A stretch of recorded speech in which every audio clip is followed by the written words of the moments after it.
Hey everyone, it's Bob from Bob's Computer Service, and welcome back to another Windows Wednesday. Today, I'll show you how to customize your folder icons in Windows 11. It's quick, it's easy, and it helps keep your files organized at a glance. Let's get into it.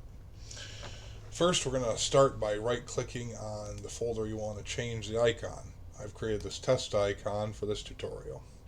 We're going to go to Properties, and then Customize on the ribbon at top. And then we're going to hit change icon. I'm just going to pick something at random and hit OK. And there you have it. It's changed the icon and makes it easy to organize your desktop at a glance. If you wanted to create your own icon, you could do that with online services and you could download it. Or if you already have an icon downloaded, to change it to that, you just hit browse right here and pick the location where your ICO file is. And that's it.